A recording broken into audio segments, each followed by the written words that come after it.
So one thing is everything that's been going on with NATO, with Trump telling people, they need to pay more. Like, how has that affected the relationship with some of those other countries involved in NATO? Well, some of our NATO partners have been very happy to have that message sent, because there are some countries that are meeting their 2% commitment.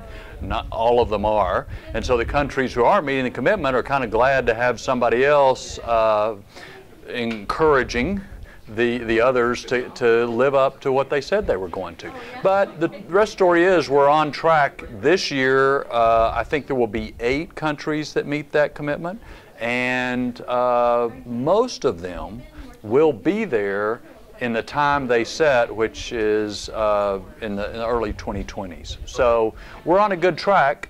But it's important to emphasize to these European countries that, okay, we gave you space to recover after World War II and the fall of the Berlin Wall and all the things you've been through, but now you have to step up and do more.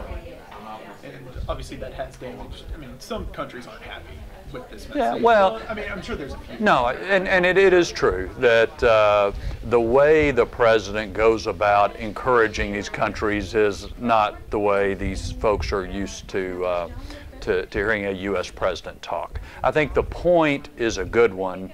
Probably one could be a little more diplomatic in making that point.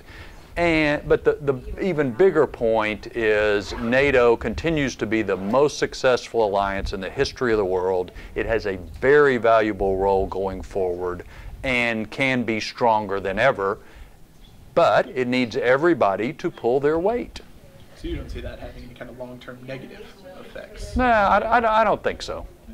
And then coming back here, the tariffs that were passed, what kind of effect, agriculture's huge here. Yeah. What kind of impact do you think that will have on some of these local farmers and ranchers? Oh, it unquestionably hurts. Agriculture is more dependent upon trade than most industries, but you have a number of local businesses, for example, those that are dependent upon using steel or aluminum to make things, who are also being adversely hurt.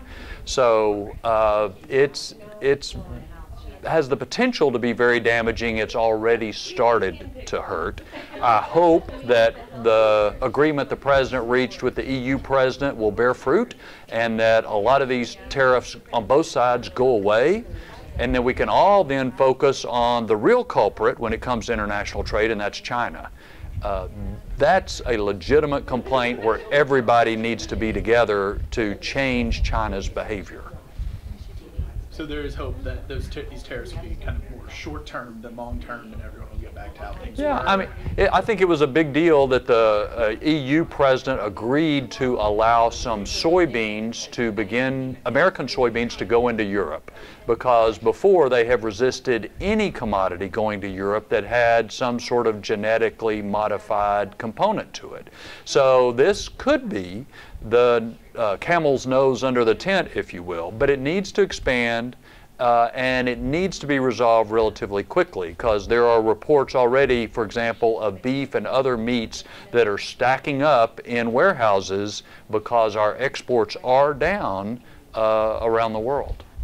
I actually heard that yesterday from someone at a cattle sale talking about how there's just not able to sell some cattle because it's starting to back up. Yeah, well, it's, I think when you look at how much meat is in warehouses, frozen, etc., it's a lot, and it's growing, and that's a reflection of the decline in the export market. And that directly affects the pockets of the beef industry, and that affects the economy of North Texas. And last question I have for you, it's about the campaign trail. Your opponent said that the widening gap of wealth distribution is the single greatest threat to our democracy. Do you agree with that, and what do you think is the biggest threat? No, the biggest threat to our democracy is probably the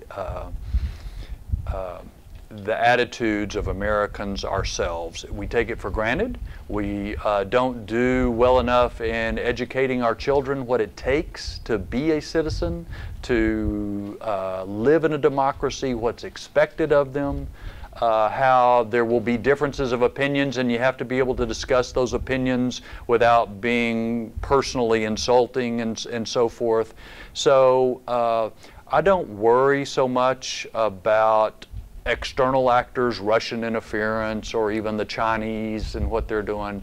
I think the challenge is within ourselves, and whether we are willing to be the sort of responsible citizens it takes for a democracy to be successful. There's some amazing writings that the Founding Fathers had about what it would take for this country to survive.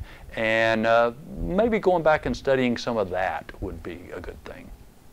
Unless there's anything else you'd like to say, those are all my questions. I think so. All right. All right. Thank you.